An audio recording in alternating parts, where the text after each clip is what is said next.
அனைவருக்கும் அன்பான வணக்கம். 21/9/2025 ஞாயிற்றுக்கிழமை நாளை முன்னிட்டு மகாலயபட்ச அமாவாசை நடக்க இருக்கிறது. இந்த அமாவாசை பார்த்தீங்கன்னா ரொம்ப சக்தி வாய்ந்த நாள். நாளைக்கு தயவு செஞ்சு சித்தர் கோயிலுக்கு ஏதாவது ஒரு சித்தர் ஜீவ சமாதிக்கு போயிட்டு உங்க வயசு என்னவோ அந்த வயசுக்கு விளக்கு போட்டுட்டு வந்துருங்க. அப்படி இல்லைன்னா கூட ஒரு 5 நெய் விளக்காவது போட்டுட்டு வர்றது ரொம்ப ரொம்ப சிறப்பு. அன்னதானங்கள் என்ன செய்யலாம் அப்படின்னு சொல்லி கேட்டிருந்தாங்க. அன்னதானத்தை பொறுத்தளவுக்கு முதல் என்ன பண்ணணும் அப்படின்னு பார்த்தீங்கன்னா, தர்ப்பணங்கள் கொடுத்துருங்க.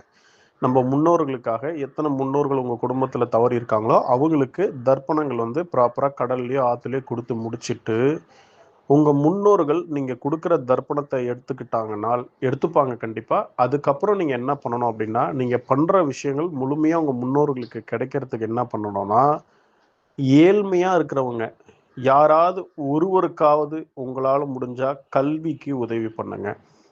ஒன்று. ரெண்டாவது பார்த்தீங்கன்னா, உடை உங்களால் முடிஞ்ச ஏதாவது உடை நீங்கள் தானம் பண்ணலாம். அடுத்தது என்ன பண்ணுறீங்கன்னா, படிக்கிறதுக்கு ரொம்ப கஷ்டப்படுறவங்களுக்கு நோட்டு, புத்தகம், பேனா, பென்சிலு இந்த மாதிரி குழந்தைங்களுக்கா இருக்கட்டும், இல்லை பெரிய பசங்களுக்கா இருக்கட்டும், நீங்கள் வாங்கி கொடுக்கறது நல்லது. உங்களால் அவங்க லைஃப் மாறணும், இல்லை உங்களால் நீங்கள் வாங்கி கொடுத்த பொருள் பயன்படுற அளவுக்கு நீங்கள் அந்த உதவியை செஞ்சிட்டிங்கனால், உங்கள் முன்னோர்களை நினச்சி அந்த உதவியை செஞ்சிட்டிங்கனால், அந்த புண்ணியம் உங்கள் முன்னோர்களை மேலோகத்தில் பிரம்மாண்டமாக வாழ வைக்கும். உங்கள் முன்னோர்களுக்கு முழுமையான உணவுகள் கிடச்சிக்கிட்டே இருக்கும். தானத்திலே சிறந்தது அன்னதானம். அதனால் ஏழ்மையாக உள்ளவங்களுக்கு தேடி போய் தானம் பண்ணுங்க.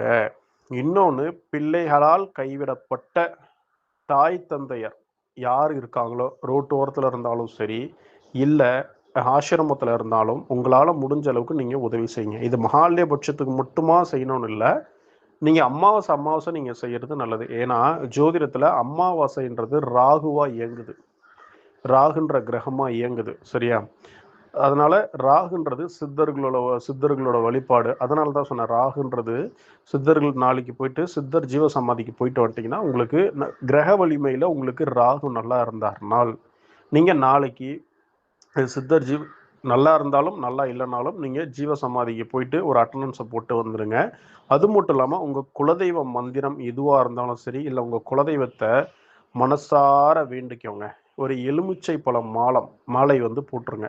அது வெறும் 5 பழத்தை மட்டும் கோத்து மஞ்சள் நூலில் கோத்து உங்கள் குலதெய்வத்துக்கு போட்டுருங்க.